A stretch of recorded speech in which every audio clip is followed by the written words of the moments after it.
On November 5th, our nation will hire a president, a commander-in-chief, and leader of the free world. So let's compare their resumes, shall we? One candidate worked at McDonald's while she was in college at an HBCU. HU. The other was born with a silver spoon in his mouth and helped his daddy in the family business. Housing discrimination, that is. She became a career prosecutor while he became a career criminal. With 34 felonies, 2 impeachments, and 1 porn star to prove it.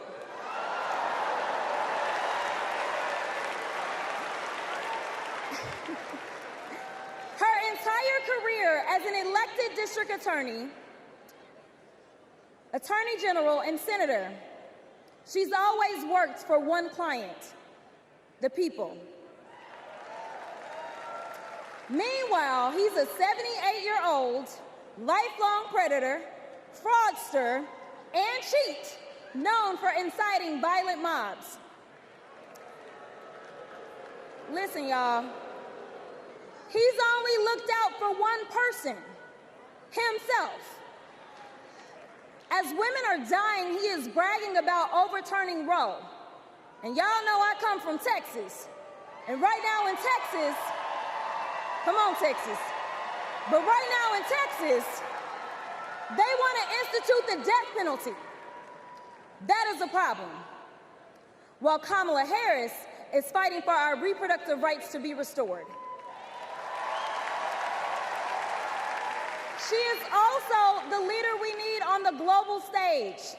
She helped secure the release of Americans wrongfully detained in Russia. At the same time, he cozies up to his role model, Vladimir Putin, and MAGA holds legislation hostage here at home, critical resources to secure the border, military aid to Ukraine, and even the Farm Bill.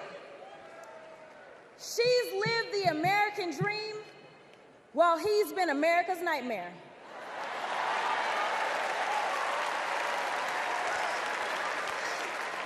America, looking at the 2 choices before you, who would you hire? Donald Trump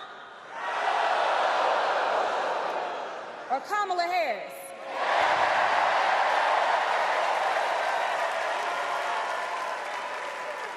Kamala Harris has a resume.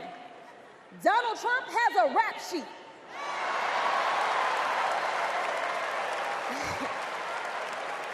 She presides over the Senate while he keeps our national secrets next to his thinking chair. Y'all know what I said that other time. In Mar-a-Lago. While Donald Trump wants to put our 1787 Constitution through his Project 2025 paper shredder and make every day January 6th, Kamala Harris is fighting to fulfill the promise of America. In the real world, this wouldn't even be close. But this election is. Don't make a mistake. We are the underdogs in this fight, even though there is only one person qualified, only one person who's done the work, and who has delivered the results. And she needs you. She needs your one vote this November. Can we count on you?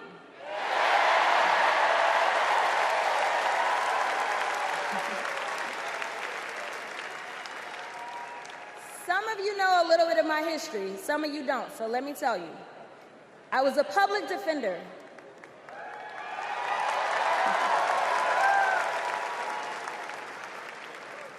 I did criminal defense as well as practiced civil rights law for almost 2 decades. I know a good prosecutor when I see one. Kamala Harris is the kind of prosecutor we long for in the cases like those of Breonna Taylor. Yeah.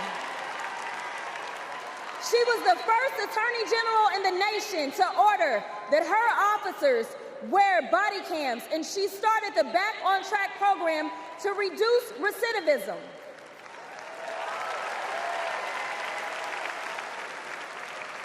Listen, y'all, she did all these things because she genuinely cares about people. She sees each person as just that, a person, not a statistic. She's proven that since the first day she stepped into a courtroom and said what y'all already heard Hillary say, I did not copy off of her speech. I just want y'all to know. She walked into that courtroom and said, Kamala Harris for the people. And she meant that.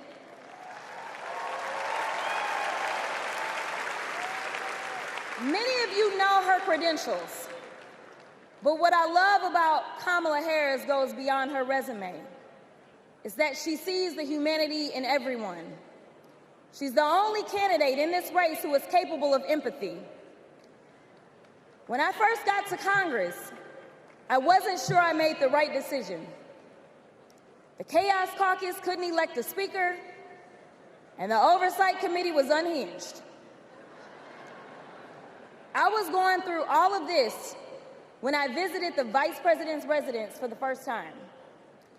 As I approached Vice President Harris for our official photo, she turned to me and asked, "What's wrong?"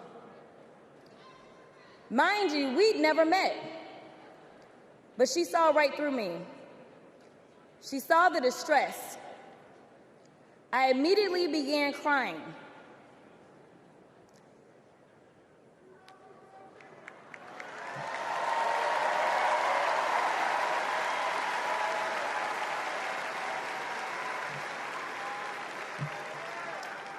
And the most powerful woman in the world wiped my tears and listened.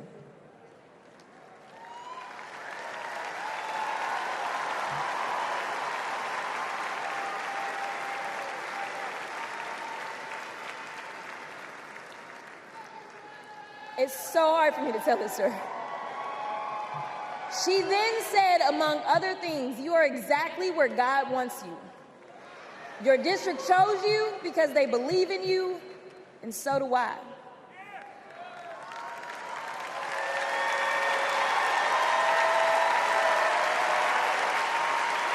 I'm gonna stop. Okay. The next month, I went viral for the first of many times to come for hitting Republicans with a dose of their own medicine.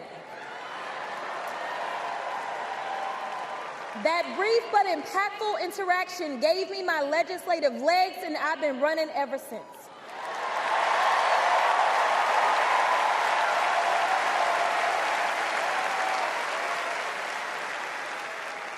The question before us is, will a vindictive, vile villain violate voters' vision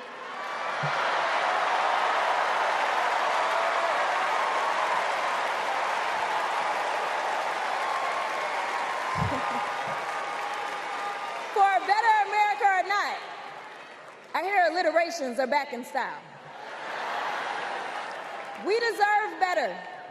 We deserve a president who can be a bright light in a sea of darkness. One who will pull us forward, because we won't go back. Amanda Gorman said it best: there's always light if only we are brave enough to see it, if only we are brave enough to be it. Kamala Harris showed me that light.